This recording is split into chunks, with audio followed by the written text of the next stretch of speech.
We have 4 members of our Osceola delegation with us today, and what they're going to do is just kind of give us a little update on what's happened in their area and the things that they're specialty chasing each year.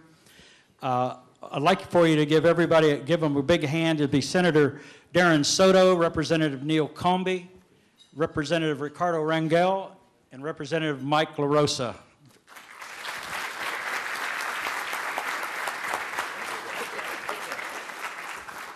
Senator Soto has another meeting to be to in about 45 minutes in another county, so if it's all right with the rest of the delegation, we'll start with Senator Soto, who is also the senior member of this delegation currently. I think everyone else is brand new to this delegation. So, Senator Soto, if you'd take the mic, please. And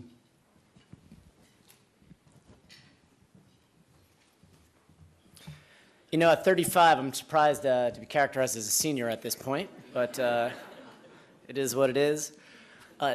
This session was an interesting one, and certainly we had a lot of victories. No session's perfect, but to really tell the story, you got to start out with right after the election, where we found that there was only one incumbent left in Osceola County, and I got a call from Representative LaRosa saying, hey, I haven't gotten the meeting notice yet for the delegation meeting. And I thought, oh, I guess I should probably take care of that because we don't have anybody working on that.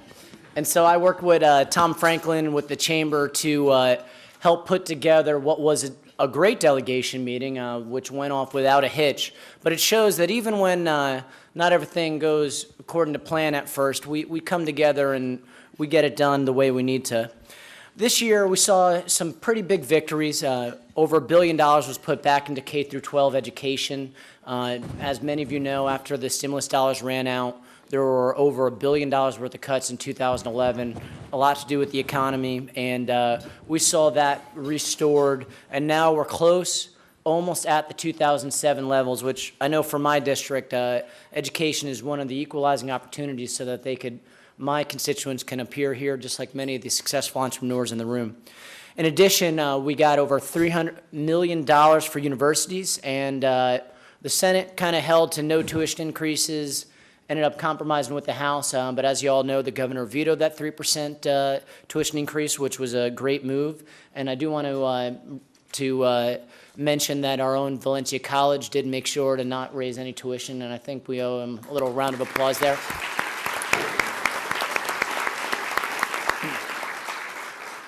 One of the big issues that we're still grappling with that was unresolved this session is Medicaid expansion. The original plan would be under the Affordable Care Act, would cover 1.1 million Floridians, about 90,000 in my district. But the Senate, in its infinite wisdom of compromise, rather than deciding to expand Medicaid, came up with a bipartisan plan that was voted on 39-1 in the Senate to provide subsidies drawing down over $51 billion from the federal government over 10 years to subsidize folks buying private insurance, which was sort of a compromise to make sure that we'd still be able to draw down the $51 billion in federal dollars while still at the same time assuring that people would get choice in the private market. The House kind of grappled with it. The governor's on board, and something that we may see in a special session pretty soon. If not, that'll be something we'll deal with going into next year. One of the major victories that our county had was that we were able to successfully stop the consolidation of the Osceola Expressway Authority. That was a big issue going into this year. A lot of my constituents from Point Siena and going on up, they go in a 2-lane highway, as many of you know, with traffic lights. I can't even really describe it as a highway to get to work. My aunt, who lives down near Pleasant Hill Road, ends up traveling hour and a half to an hour and 45 minutes into Orlando, and just to get to Kissimmee, it's 45 minutes. So it was really important to keep the Osceola Expressway Authority moving forward with the Point Siena Parkway, as well as some of the other road projects that they have, and keep their bonding so that Osceola is no longer the afterthought when we're talking about transportation here in Central Florida. And so we were able to successfully first cast votes against it to show our concern. Then we added in language to hold harmless and keep in any of the roads that were still in the pipeline right now.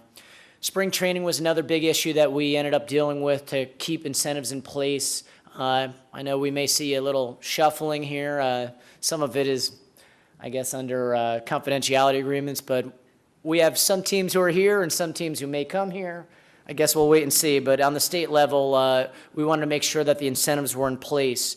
Visit Florida, we got 50 million, which was pretty good. We kind of wanted to get 60 million. Obviously, tourism is one of our biggest industries here in Central Florida, so we'll be plugging next year to see if we can up that figure again back to the 60 to 70 million that I think we need to be at. Another big issue deals with citrus greening research. Many of you may know, and obviously citrus is a big industry here in Osceola County, that our citrus groves are under attack by this greening disease that has literally stifled production up to a third. And so we all kicked together to get $9 million in for research and an additional $8 million for marketing, so that we can continue this robust industry. And agriculture, as you may know, is our second strongest industry in the state of Florida. Lastly, a couple interesting environmental projects that came forward. We got $70 million for Everglades. Those of you who haven't seen some of the restoration going on in the Kissimmee River, it's truly a wonder what's going on down there. The history of that is that the Army Corps of Engineers, back in the 20s and 30s, may have been a little later than that, made a big canal and basically destroyed what was a wonderful asset of Osceola and Okeechobee County in the Kissimmee River. That is now going to be meandering along. Anybody who has the opportunity to go down there to kayak or otherwise, strongly encourage you to do so. It's one of our greatest assets around here. And lastly, a big issue that was important for me from the budget was $10 million for springs. This is a big issue that we're seeing. In the past 20 to 30 years, we've seen our springs degrades rapidly after being healthy for thousands of years, and so that's one thing we're going to step forward. Going in a couple bills that I ended up dealing with, one we filed for Osceola County, for the school board, and for the city of Kissimmee, was a record exemption for investigations of state employees until after a charge was made. This was a particularly important bill for the city of Kissimmee after an incident with KPD a while back where there was a rush to judgment in the press before the investigation even concluded, and Representative Rangel was our sponsor in the House on that, as well as a memorial for the Buccaneers, asking that they get the Congressional Medal of Honor, and lastly a bill dealing with allowing under Florida law for folks who qualify under deferred action for immigration under the federal government would be eligible for driver's license here in Florida. Overall, pretty good session. Obviously, nothing's perfect, but Osceola County came out all right. And I just want to thank everybody for all the hard work they did in helping make this agenda happen, and all the support that you gave all of us up here. Thank you, everybody. Thank you, Senator. Representative Comby.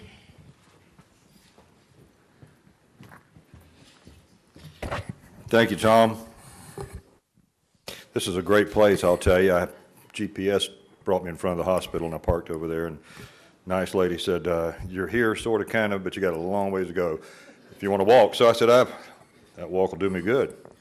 So I came Actually, in. he asked for CPR when he got over here. Well, no, what I really wanted was to get my blood pressure checked, and lo and behold, they've offered to do open heart surgery on me. They can tell I need it just by looking at me, so I really do like this place.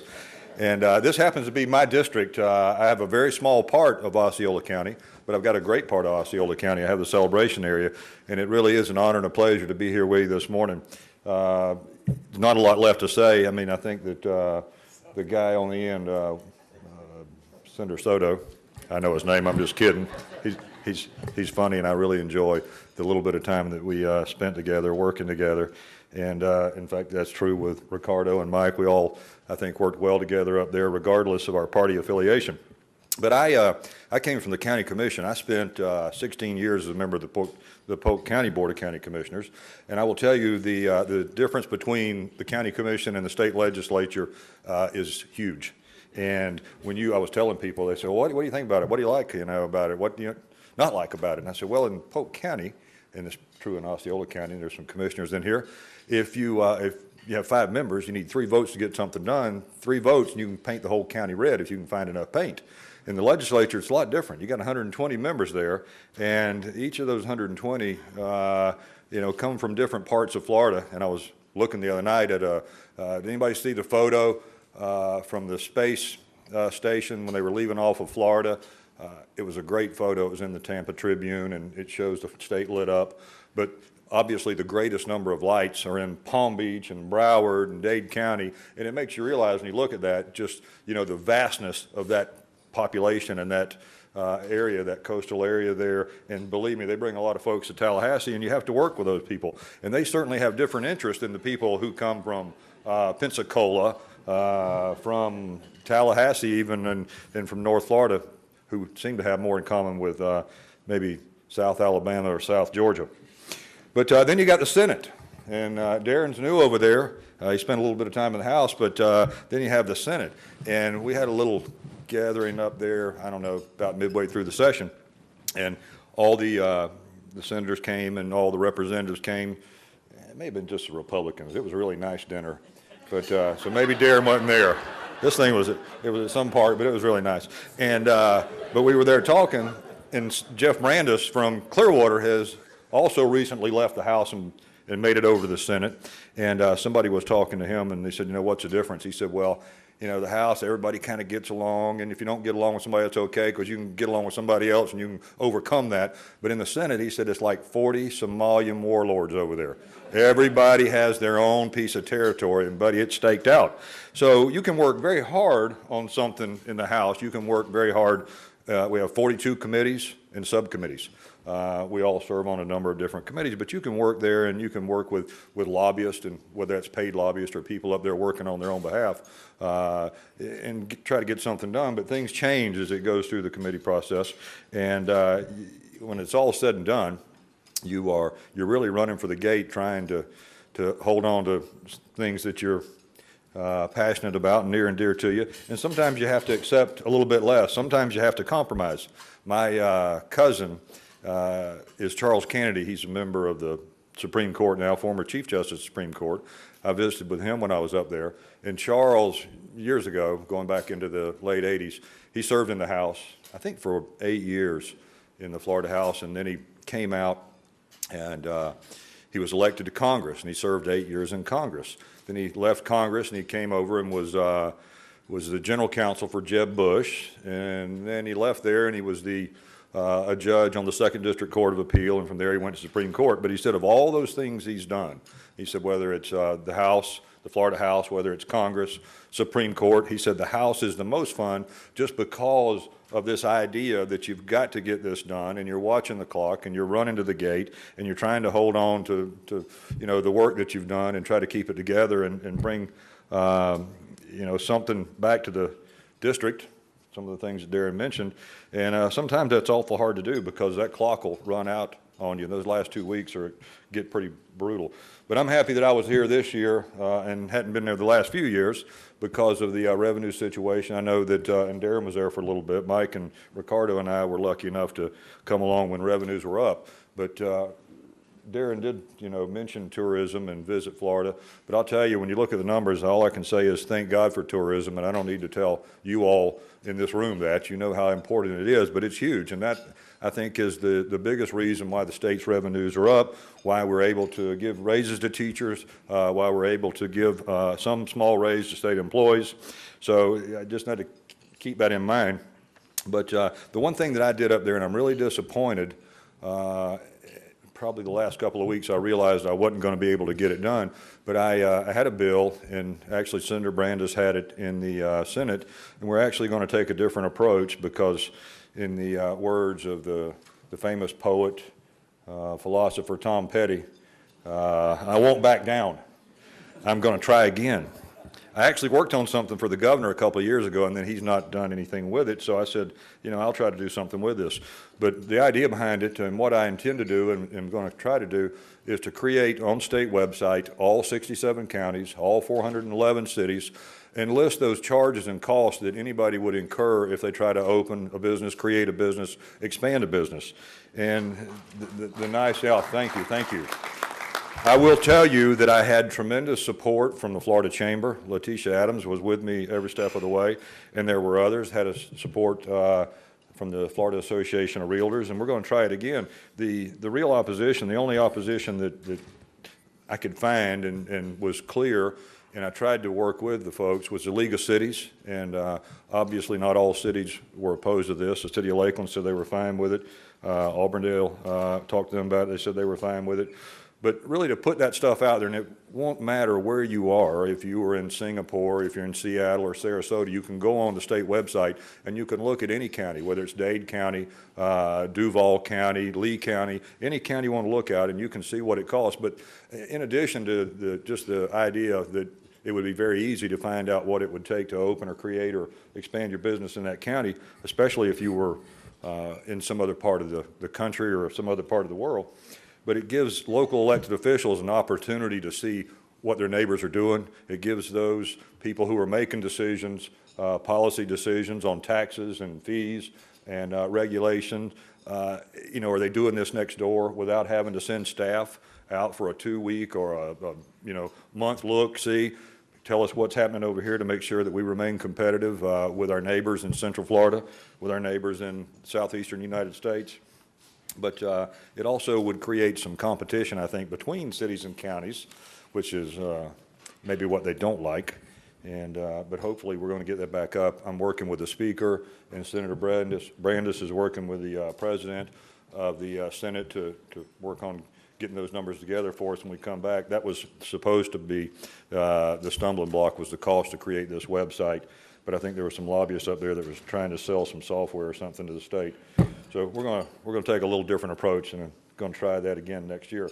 A couple of things, and I'll mention this, although it's important to Osceola County and Polk County and other counties as well, maybe not so much Celebration, but we passed an agritourism bill that tried to create some statewide uniformity to the idea of agritourism. It's becoming a big thing, and the farm folks are looking for ways to increase their revenue. And so we got a bill passed with that. I guess the governor's going to sign it. I don't know how you feel about ethanol, but we repealed the ethanol mandate, which I think was a wonderful thing to do. Had tremendous support in the House. I don't know about the Senate. Didn't look at the numbers over there. Did y'all repeal it over there? I don't know. Darren might have not have voted for that. So, but anyway, we had some death penalty reform. We had a member telling us that there were people who were on death row for 35 years, and that the appeals process just goes on and on and on. So we tried to place some limits on that. Also medical malpractice. That probably would interest some of the medical folks in the room here. We had some reform there that will require people to make sure that if you bring in expert witnesses, they are truly experts in the field that's the subject of the lawsuit. We also, Florida, and I think natural gas is our future. I think it's the future of this country. I think that there's an awful lot that we can do if we can bring some of the money back into our communities that we're currently sending overseas, whether that's to Saudi Arabia, whether it's to Venezuela. If we can find a way to depend more, rely on, and have better access to natural gas, we're all going to be better off. I don't know about you all, but it's tough on me, and I think it's tough on anybody that drives much when you have, for years, spent $30 or $40 filling your vehicle up, and then all of a sudden it's $80 or $90 or $100. There's a whole lot less activity that's going to happen at the Cumbie household. We're not going to go to nearly as many movies, which we don't go to movies anyway, but if we were a normal family, we'd go to movies. But we wouldn't go now because of the price of gas. So we do need to get better access to natural gas. But as it turns out, there's some holes in the ground, big holes in the ground in Florida where they have pumped gas and oil out of over the years. Huge caverns and caves. Oil gas came out. We made it possible to put natural gas via pipelines back into those holes and have them there as reservoirs and storage, which I think will be a big deal for the consumer and certainly for the industry. And also we did make it easier, much easier for folks who are wanting to go to natural gas for their fleets, for their and not just fleets, anybody. We've taken the tax off for 5 years, and hopefully have put in some policies that will promote that idea of conversion. The largest natural gas fleet in the state of Florida, excuse me, in the world, or at least in the United States, is in Polk County. It's the Saddle Creek Corporation, which I grew up in the shadow of. So I'm really happy that they're in our part of the world here, although they weren't asking for this. They'd made the conversion. The idea here is to try to get more folks. And some of you know, I think the Lynx in Orlando is completely converted now, but we'll try to get others converted. And I think as you get more people converted and on, it's going to certainly increase the opportunities for a delivery system that would get it to just regular folks like me and you. It's a pleasure, an honor to be able to serve. I could talk for a long, long time. But if I say too much more, Ricardo and Mike won't have anything left to say. So all I can say is thank you. Let me just say this. You mentioned Memorial Day. Well, mention Memorial Day. I will say thank you for mentioning Memorial Day. I want to thank the folks in here who have family, who serve. On behalf of me, my family, and the people of the district, thank you. Please thank them for us.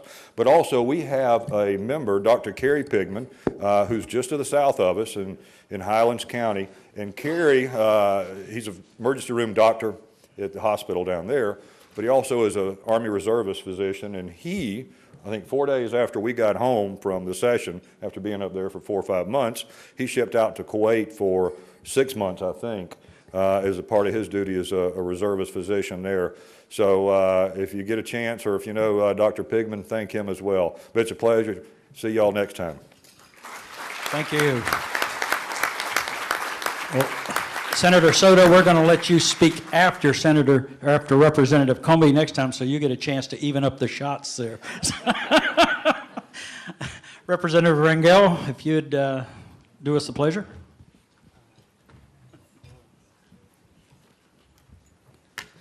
Thank you very much. Thank you to the chamber and everyone here for inviting me, and thank you everyone for actually coming out and taking time out of your busy schedule just to come and hear us talk. One request that I would make, though, I don't know if you guys have noticed, but I'm not the tallest guy. So if we have a step stool next time, I'd be okay, because the podium takes up most of my body here, so. No, I would like to say that it was a great pleasure going up to Tallahassee.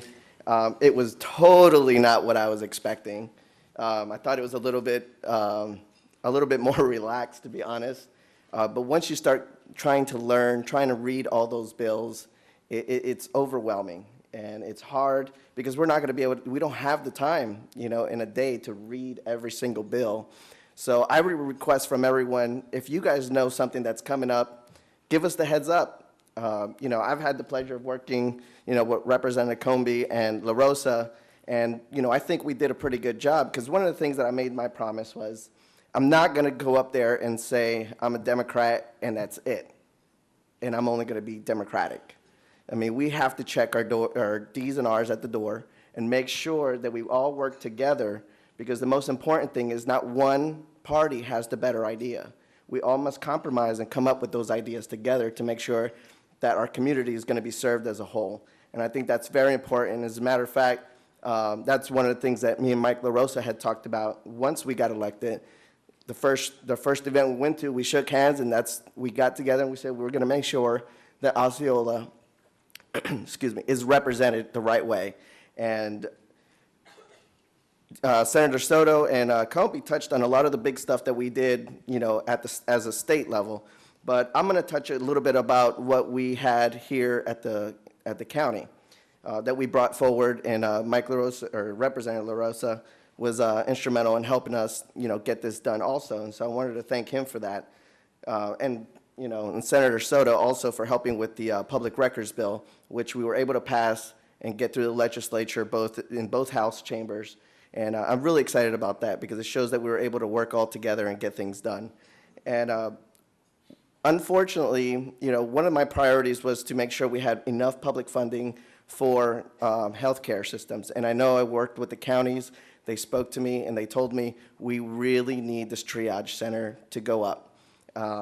We worked hard, we got it on the budget, everything went well, and we were excited to see it in the budget. And then all of a sudden, the governor comes and vetoes our triage center, our mental health triage center here in Osceola County.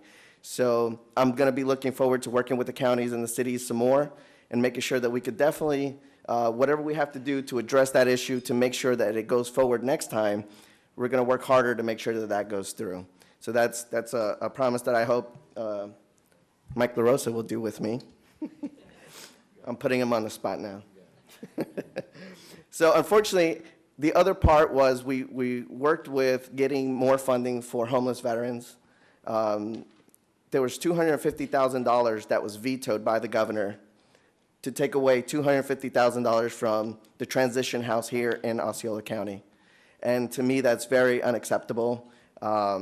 Veterans have gone out there, they have fought, they have done what they have to do to protect us.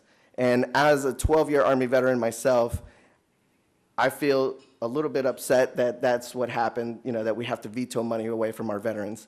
And the sad thing is that I actually went and took a tour of the transition house, and it was nice to the effect that the camaraderie in there, everything was really nicely set up. But what broke my heart is to see a barrack-style living environment for these members, and they were literally laying on a 1-inch thick mattress over metal frames. I could tell you that's not comfortable. Just being in the Army myself and living those experiences and going through those barrack-style housing was really tough. And for us to just take away that kind of funding from them, I think that's wrong. And one of the things that I promised to do is make sure that we're going to get out there and we're going to provide more funding for hopefully the transition home also. And basically, almost every funding project that we had for Osceola County was vetoed by the governor. So unfortunately, we fought hard for Osceola County. We tried to get more things for Osceola County. One of my big bills was a full-service program for education. And what that was going to do, it was going to provide healthcare services, dental services, adult education for parents, and adult counseling for schools, and create it into a full-service schools. Because one of the schools in Orange County, which is Evans High School, has used this as a model, and they went from a double F school to an A school this year. And that's the model I wanted to bring over to Osceola County to make sure that our students who cannot afford to get the health care that they need, who cannot get the dental service that they need, and maybe things are going around in their household that they need a little bit of extra counseling. Those are the things that I want to be able to bring back to Osceola County. And unfortunately, that funding, which was $300,000 that I was able to get on the budget, was also vetoed. So we need to make sure that we're addressing things. And even though we fight hard to get all this stuff for Osceola County, we need your help also. We need you guys to address those situations and write the governor saying, hey, we could have used those projects. So whenever you see that nothing is coming back to Osceola County, it's not because we did not work hard for it, because we did. It's unfortunate that that has to go through the process where the governor gets to veto a lot of those projects. So like I said, with that, we were successful in getting 3-day sales tax holidays for us to be able to use in August timeframe. So when we have to go and buy all of our clothing and supplies for our students, we have that 3-day sales tax holiday. Let's see. One of my bills also that we worked on is to bring exceptional education for students. These are students with disability.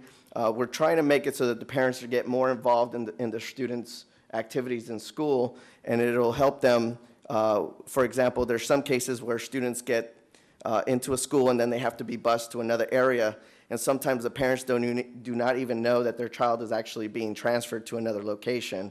So we made sure that we address that and making sure that the parents will know now if their child is going to be bused, especially if it's a special needs child. We had a great breakthrough with election reform, bipartisan support. That was also a great thing. We opened it up so that we're not going to have, hopefully, these long 5-6 hour lines just to go out and vote. That was something that I was really excited about and happy that we were all able to come to an agreement. And another great bill I think that passed was the texting bill. So now we're not going to, it's illegal to text and drive. So make sure when you're out there, you're not doing that. Let's make sure we keep our children safe also, because, obviously mostly the younger folks are the ones that are going to be out there texting and driving. So let's make sure we let them know and inform them, hey, this bill is not in effect. We don't want a ticket, or we don't want to see you get in trouble or anything like that. And with that, again, I say thank you, and I appreciate, you guys taking the time to come out. And I look forward to working hard again for Osceola County next year, and not only just next year and during session, but my door will always be open. So if you have any ideas, any things that you guys want to work on, please let me know. Please let my staff know, and we'll be ready to work for you. Thank you. Thank you. Representative LaRosa, before you start, I'd like to, if you don't mind, have Holly LaRosa stand up so everybody sees his wife, please. She had to learn this year how to manage at home without him, so thank you. Thank you, Tom. When you go last at an event like this, you start to realize that everything you wrote down is somehow covered by everybody else here, including the introduction of my wife. So thank you, Tom, for doing that. So since I have nothing to say, no, just kidding. I'll be here for questions. Representative Cummey did fail to mention one thing. He is going to be giving hospital tours after this event, since he knows the hospital so well since parking on the other side of campus. So thank you, Neil, for doing that. And then thank you, Neil, also for having us here in your district. One of the things I got to do today was drive from District 42, which is out in St. Cloud, down 192 and here into Celebration. And every time I make that drive, it makes me think of, wow, how diverse Osceola County is, and how much we ultimately have to build, and how far we still have to go, and what we can build off of. Agritourism is a great opportunity for us. Obviously, the St. Cloud District 42 down into Lake Wales is an agricultural-based district, and yet here on the west side of Osceola County, we're in a tourism side of the district. So finally, we're able to make that connection and make that tie, and really kind of peel back the onion and allow folks from other parts of the state and truly other parts of the country to see really what Florida is all about. Because now that I've gotten involved at the state level, I really get to see some of our natural resources, and I'm honestly impressed. And for a Floridian who's been here since birth, that says something. So I look forward to that as that side of the industry starts to grow here in the hospitality side of things. Again, my wife Holly is here. I appreciate her. Without her, I can't get things done up in Tallahassee. It's one thing when you're gone for 60 days and all of a sudden you come back, how things change. And before I left, it was doing chores around the house and cleaning out the garage. And the week that I got back, I found myself cleaning through the garage and saying that was one of the things I'm going to do when I get back. And I started to realize, you know what? I kind of actually enjoy this, because that's something you certainly take for granted. So I want to thank her for holding down the fort, keeping the household, and the three boys doing what they do best, which is run around, act crazy, and grow in our area. So thank you, Holly. I also want to thank my staff. I have Rebecca Hurd and Sherry Goat here today. The truth is that we're gone. We're at a lot of different events. We're out there, out in the public, and we can't get it done without them. Tallahassee can be a crazy place. We've got 60 days to do our business. Things are moving 100 miles an hour, and without our staff members, it's nearly impossible to keep up. So yes, I went to Tallahassee. I got some things done, but I can't do it without my staff. So thank you guys. I appreciate you guys for being here and supporting me.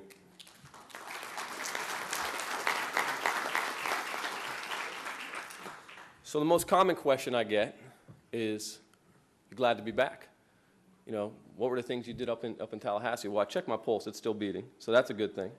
The next thing is obviously nice to be among friends.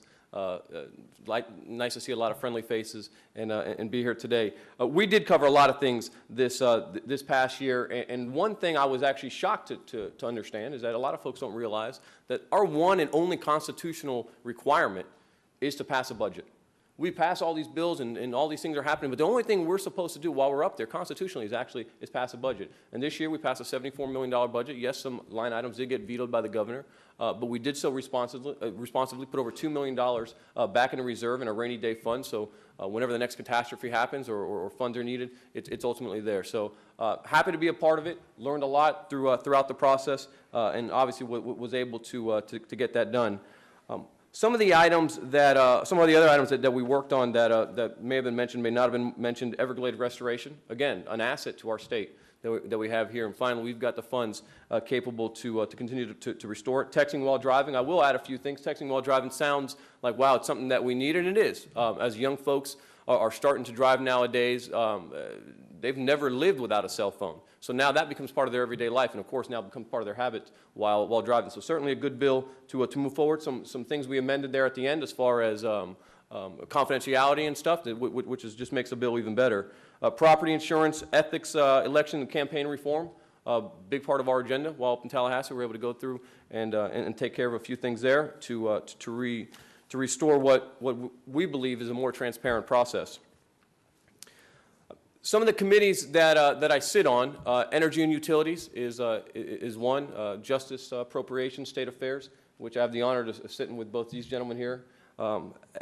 We passed nuclear advanced cost recovery through Energy and Utilities. I will advise you, please don't go back and look at the video from it. It was the first and only opportunity I had to actually chair a committee, being a new vice chairman of that committee, but it was certainly an important bill here to the state of Florida that we were able to get through and hopefully saving our ratepayers money, which is obviously one of our #1 objectives. A few of the things that I worked on personally was with school emergencies, HB 369, which did passing both through the House and through the Senate. And what it does, it allows now private schools to be notified in an emergency response in their district. So if their district, there were 67 throughout the state, have an emergency response system that may be natural disasters, could be a terrorist attack, or could be something that's ultimately harming our children. Now private schools are able to tap into whatever that public notification is that are currently, private schools that are public schools are being notified. So that's certainly a win for our children's safety, whether they're public schools, whether they're private schools. I think all children should be safe regardless of where they go to school. Another bill that I worked on was HB 321. It was known as a community development bill. And speaking to a room of business owners, I'm hopeful you guys can appreciate what my intentions are. And my intention behind this bill is to alleviate unnecessary taxes, unnecessary requirements on small businesses. And as we start to recover in our real estate market and through our recession, starting to own real estate as part of your business is becoming more of a reality.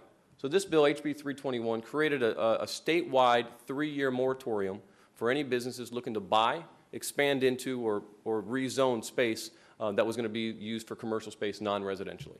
So 6,000 square feet or less. I thought it was a great bill for our small business owners, allowing them to realize that opportunity for real estate ownership. We worked on it, got it through the House. Unfortunately, did not pass through the Senate. But from what I understand, sometimes things just don't go through the first time. But it's on my agenda for next year. We're going to work on it and do what we got to do to get it through the Senate and make that state law. You know, now I sit back from Tallahassee. You know, now what do we do next? Well, I've got the honor of working with these fine gentlemen. Like I mentioned, we're on a lot of committees together, and ultimately we're going to look to see what we can do for Osceola County. What can we bring back to Osceola County? And again, victim to a few line items on the veto pen by Governor Scott. Our triage center was certainly going to be an asset here, but that doesn't mean we give up on it. All that means is we go back, we look and see what could we have done better. And I feel any time you don't succeed at something, you can find the way to ultimately get better at that. And that's what my plan is to do this summer, is to find items like that. How do we bring them back to Osceola County? What else can we bring to the county? I think now we've got a little bit of time. We don't have campaigns in the way this year. So I think we can all kind of work together to make sure we get that agenda nice and tight. And then again, when the three of us go up there and work on the House side and with Darren Soto and the rest of the senators on the delegation, also get their help on the Senate side. So with that, I do want to wrap up. I can't do so without thanking Olay. Without thanking the chamber and everything that Dave has done for me while I've been in Tallahassee and since I've been back. It's certainly an honor to represent Osceola County and the parts of Polk County and to be a part of the chamber. I will mention one last thing. We did have scorecards coming out. Now, I didn't score as high as Representative Cumby did, but I'm striving to try to do that. I did get an A. And I didn't get the 100% that Neil did, but I look forward to working with the chamber and continue our work and movement forward. So thank you, everybody. I appreciate you guys coming out. I think we have a little bit of time for question and answer. I'm more than happy to answer whatever may be on your mind. So thank you. Thank you very much. Thank you, representatives. I would like to say one thing about all these guys this year were new to our delegation. Our delegation really worked very, very hard for us. And if you've been in politics very long, and a lot of you in the room have been, it's very difficult when you come into, especially into a number of representatives and senators that are already in place, to be able to have much impact. These guys brought home, after vetoes, almost $900,000 to Osceola County, with a little less than $160,000 spent working the system. It's about almost 6 times the amount of money effort that was put into it this year. So I really appreciate the hard work they've done. Representative LaRosa has done a stellar job, so has Representative Rangel, and Representative Cumby. He only has a small part of it, but he was every bit as important to this delegation as it could be, and so were the 2 senators, Stargell and Grimsley. They all worked very well together. And I thank you very much, and I'm going to turn this over to Dave Nolan to wrap it up. Thank you so much, Tom. I appreciate it. Ricardo, I thought that was a good idea. I suffer from the same problem. So I'm just going to check it out for you for next year, okay? This works. I'd like to thank everyone, especially the delegation, Mike, everyone, the hard work, my first opportunity to visit Tallahassee, and between what I learned from Rebecca and the staffs around the table that you all have, you really work your tail off. So I applaud you, I appreciate you, and it's great to recognize what Holly's been able to do. And I did meet your dad, by the way, and he's very proud of you. Is Dad still here? Yeah. There he is. Okay, good. Nice to see you. You're going to pay for the whole lunch today. Congratulations. All right. I'd like to once again thank our sponsors, and if I haven't mentioned this before, CenturyLink. Thank you very much. It's good to see you guys. Our friends with Disney, which are always so, so good to the Chamber. We thank you, Sharon and team. It's just wonderful that you're here again. Our friends at Florida Hospital, Dory and company, went up to Olay with us and everything. What a great place this is. Wonderful. So thank you very much. And Rich, with the Lodging Association, once again, thank you, Rich. Appreciate it. Good to see you and the team. And the folks with Access, Osceola 199, thank you. I would also like to just acknowledge that you all know this more so than I. I see Don in the room, and he's up in Tallahassee all the time, and we have a lot of public officials in the audience. It was my first opportunity to work with our lobbyists. And this word lobbyist was a little bit new to myself, although I've been involved in the business for a long time. I was just such an honor to be with our lobbyists. The hard work that you and Angela, JJ's in the crowd, and there's others that represent us. I'd just like you all to stand up and give me a golf clap, because you do work hard and you earn every penny. So all of the lobbyists in the room.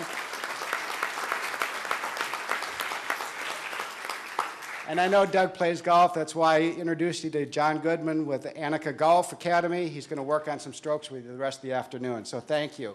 Finally, our board of directors and trustees of the Chamber. Boy, what a job that you all have done over decades. And I'd just like to acknowledge our board. And if you could just stand up, Mark, and everybody else, just to say, thank you to this board of directors that makes things happen and gives volunteer time all year long. Please, the board of directors for the Chamber and the trustees. Thank you all. I am winding down here, but this is kind of fun, standing up tall. The first time I've ever been an NBA player. I'd really like to acknowledge some of the work that behind the scenes. I don't know if you're aware of it, but the Expressway Authority was a big deal for us. We had a major victory thanks to you all, and Atlee Mercer, who led that delegation along with our lobbyist team.